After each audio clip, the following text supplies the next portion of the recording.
Good morning this morning. This is Adroya.com, where we bring you exciting topics and also news and updates regarding the NYC scheme in Osun State. I am Balogun Quam, your host for today's episode. Now, before we go into what we have for you today, let us give a listen to the news segment on the news desk. Over to you, Ronke. Thank you so much, Balogun Koam. Now for the news segment. First, the headline. Environmental Sanitation Group carries out cleanup exercise in Boluwaduro Market. Now the news in full. Environmental Sanitation Group carries out cleanup exercise in Boluwaduro Market.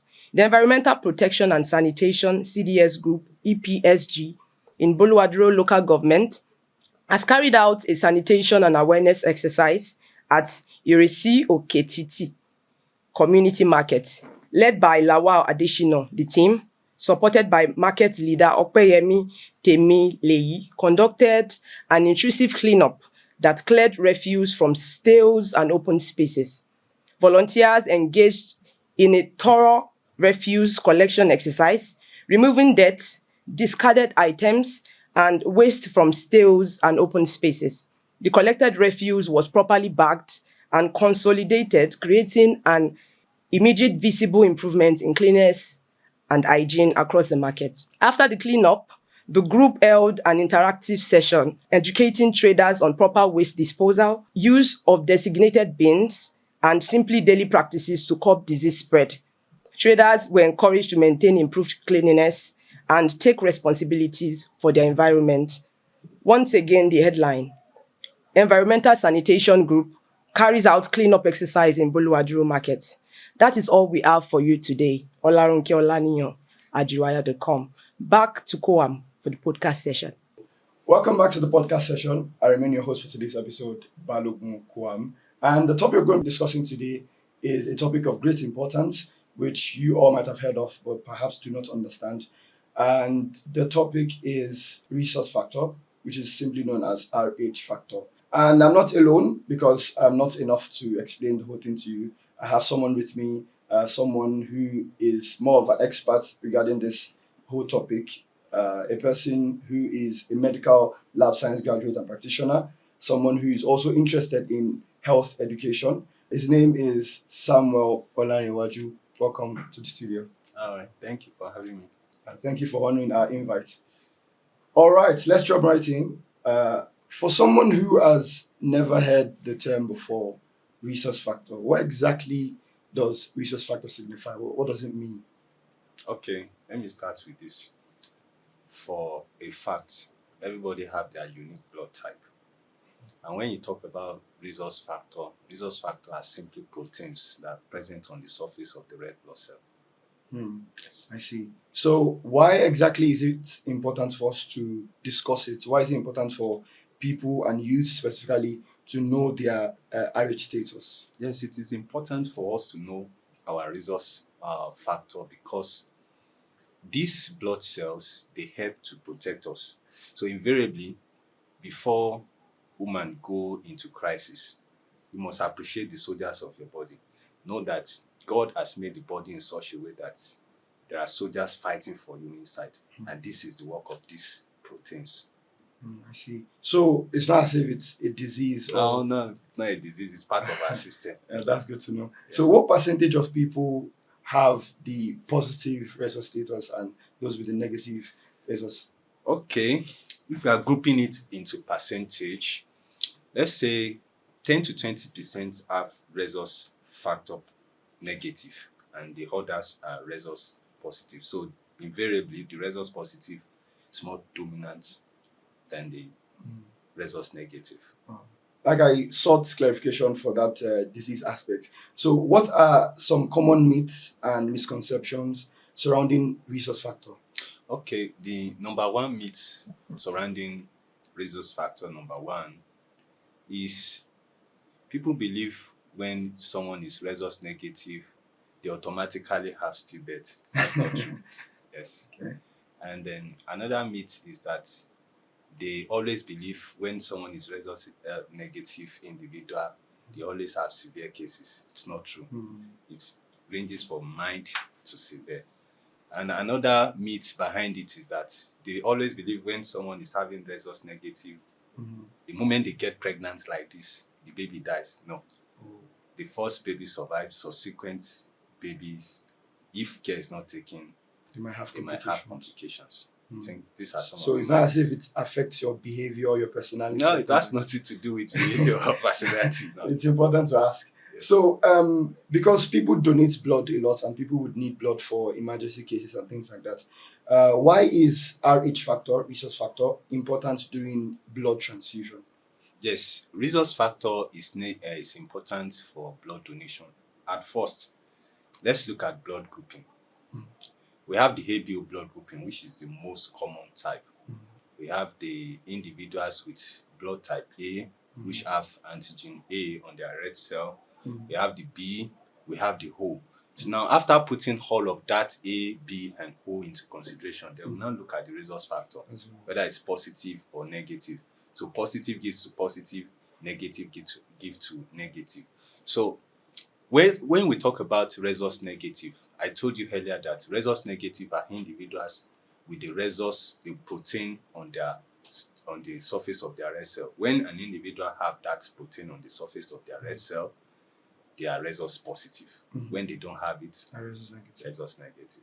So it's important in putting all of this into consideration, because I said it earlier again, that this blood, they help as soldiers in our body. So they help us fight against infections, and they are made in such a way that they have compatibility, such that most of us have seen the charts before. A can give to blood type A can give to blood type A, O can give to. So what is going on there is there's something we call the antigen and the antibody. The antigen is present on the surface of the red cells. They are probably carbohydrates, and then they are sugars. Let me call them sugars. And for antibody, they are protein. Now, this is what happens. The antigens, they are substances that are present inside the body that when you introduce them into another body, they stir up antibody reaction. They stir up soldiers to fight. Whereas the antibody, they're already present inside the body. So when they see an antigen coming in, they mobilize themselves and see, this is a foreign body, let's attack. So it's a lock and key model. Yeah.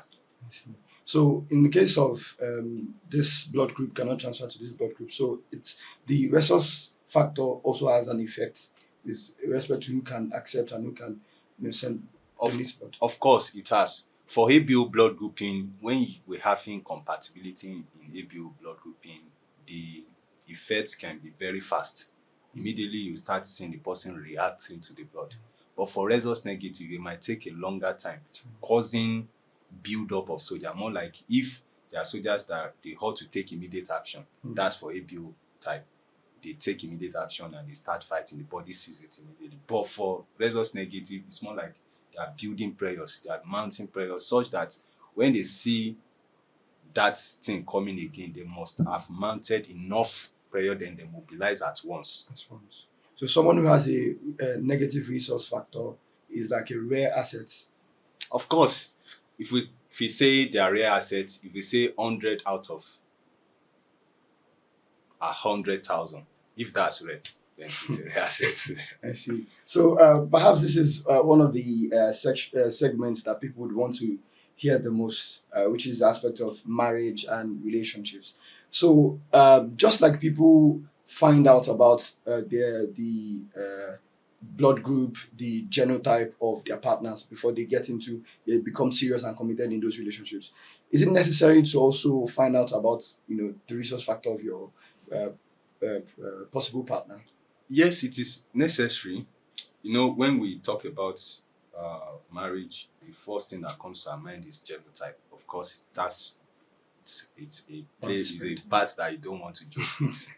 Then aside from that, it is also important to know the resource factor, the blood group precisely, especially for a mother who is resource negative. Now, I told you earlier that these are soldiers that are present in the body. They help to fight. Now, when a resource positive is introduced into a resource negative woman, he starts seeing it as a foreign body. And when he sees it as a foreign body, the body will tend to fight against it, like it's fighting a strange body, like it's fighting something that's a threat to the body. So it's important, especially when the man is resource positive. If it's negative, then it's fine. But when you carry out this test, you'll be able to tell, okay, this woman is resource negative. Then you'll be prepared for it. Then there will be no severe cases. Yeah. So if the woman ends up, being pregnant, so there's a possibility that if she does not manage it properly, there might be complications after that first pregnancy, like you mentioned earlier. Yes. There might be complications. So like I said earlier, that I did my own research, although I don't still understand the whole thing. Okay. So I came across something called anti-D injection. Okay. So and it was said that it comes in when there's like possible complications with the second pregnancy or the following pregnancy with the woman. What does it mean? That's anti-D injection. Okay, this is what happens when the body is sensitized. What do I mean by sensitized? When the resource positive is introduced into the resource negative. I told you they will mount up pressure and start seeing this as a foreign body. So what the injection does is it tries to suppress their effects. Okay, more like reducing their power, saying, okay, don't see this as a foreign body, they are part of us. Do you understand? Now, when that injection is not given, the soldiers, they just keep mobilizing. This is a threat. We have to fight against it. But when that injection is given, you say, okay, please calm down. Get and chill for a bit. Yeah, chill for a bit. Yeah. Okay, I see what it's all about. So you've mentioned the myths, and we've debunked a few myths of them. So we can see that the discussion of RH factor is necessary. So do you think it should be introduced to secondary school education, just like the discussion of blood type, blood groups, and genotypes and stuff like that? Yes, of course it should be introduced, because one of the myths that we face about resource incompatibility is, before science evolved to give us that knowledge, our parents used to have something we call stillbirth, and when the woman starts having that, they start saying she's a witch or this, that, this, and that. So it's a pure myth. It's not spiritual. Exactly. So when they have this foreknowledge before, so it will always help them prevent it. Okay, I'm a resource negative woman.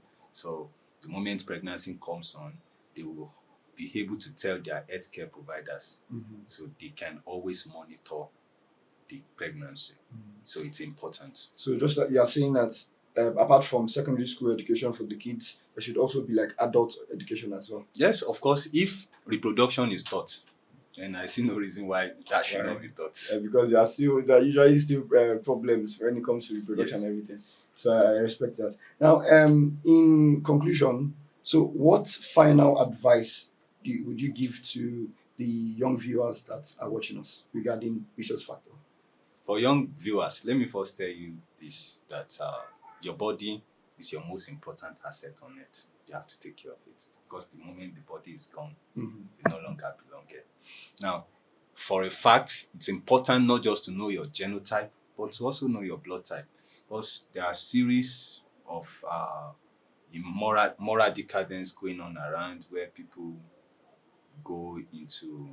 they try to cover up their acts and they indulge in abortion and the like. It also has effect on the body. And at the end of the day, they'll start complaining when they start having complications. They wouldn't be aware that it's what they've done in the past, because the moment you experience abortion, the body is sensitized already.